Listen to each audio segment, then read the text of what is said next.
For Wednesday, September 11th, 2024, these are your BYU-Idaho radio evening headlines. I'm Chandler Guadagnine. Idaho Falls has a new 9/11 memorial. It was dedicated in a ceremony this morning in front of the public, local leaders, and retired first responders. The memorial features a waterscape made from stainless steel and granite that replicates the original Twin Towers to a 100th scale, along with memorial plaques to remember victims and first responders from that day.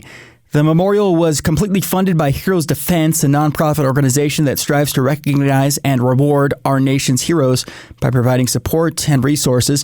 Their generosity made the memorial happen, where now everyone, including younger generations, can remember the unity and bravery displayed on September 11th, 2001. Idaho Falls Fire Chief Dwayne Nelson believes it is important for younger generations to learn about the 9/11 attacks. I wanted to build a memorial to be able to teach our young ones and, to be able to bring that history and hold on to it so that we can, they'll say never forget, but really it's more than that for me. It's more about service and patriotism. The memorial is intended to remember September 11th, but people can use the memorial to remember any heroes who have sacrificed something in their lives. I hope that this can become a spot in the community that, it can be used, not just on 9/11, but maybe there's something going on in your life that, you just need a solace place to go and just find peace. Not only for, somebody that may be in the service or in public service as a first responder, but maybe in the military, or maybe you've lost a loved one, and it becomes one of those places that you can just go and we can remember basically whatever is going on in your life and find some peace. The memorial was designed and built by Rock Solid Hardscapes. The CEO, Nathan Durchie, is grateful for the opportunity to build the memorial. It's been an honor, a privilege, just to be a part of it. There's a lot of emotion that went into it. It's just great to have and be able to provide something like that for the community of Idaho Falls. The memorial is located at 343 East Street in Idaho Falls and will be illuminated at night. The U.S. Attorney's Office is partnering with local leaders to host a United Against Hate Summit in Northern Idaho next week. The Idaho Capital Sun reports that the event is scheduled for Monday at the 1912 Center. The summit is part of an initiative from the U.S. Attorney's Office that aims to raise awareness of hate crimes in Idaho. The event will include presentations and speeches about hate crimes and the surrounding laws. The event is free and open to the public. You can register by going to the U.S. Department of Justice's website. September 11th is a day we commemorate each year and learn about the terrorist attacks on September 11th, 2001.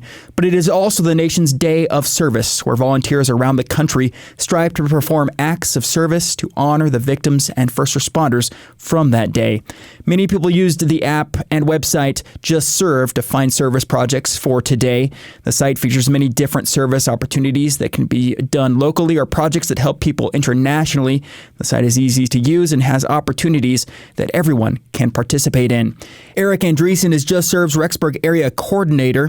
He hopes people use Just Serve to find service opportunities. We'd encourage everybody to get on and find something, stretch out a little bit from what you've done before, and find something rewarding to bless your life and the life of somebody else. It's such an important thing to remember on this day, but something that we should carry over into every day of our life, is just finding little ways that we can serve each day, each week. The National Day of Service reminds everyone that the nation can unite again in service like it did on September 11th, 2001. Paying tribute to all involved on that day through service can take the sorrow felt by the country and turn it into something that brings communities together through serving their fellow neighbors. I think that's the reason why that date was designated as a National Day of Service, when people can remember the sacrifices that have been made, and that we can kind of just put aside our differences and come together in serving one another, serving in our communities, and just helping make this world a better place. To find service opportunities, you can go to justserve.org, and you can listen to our full interview with Andreessen right here where you're listening to this podcast. Thanks for tuning in tonight. These have been your evening headlines for September 11th, 2024. You can catch more news, interviews, and great content on our podcast feed. Just follow BYU-Idaho Radio on your favorite podcast app, or ask Google, Alexa, or Siri to play BYU-Idaho Radio. You can also find us on your social media. Follow us on Instagram, X, Facebook, and YouTube. May we never forget. For BYU-Idaho Radio, I'm Chandler Guadagnine.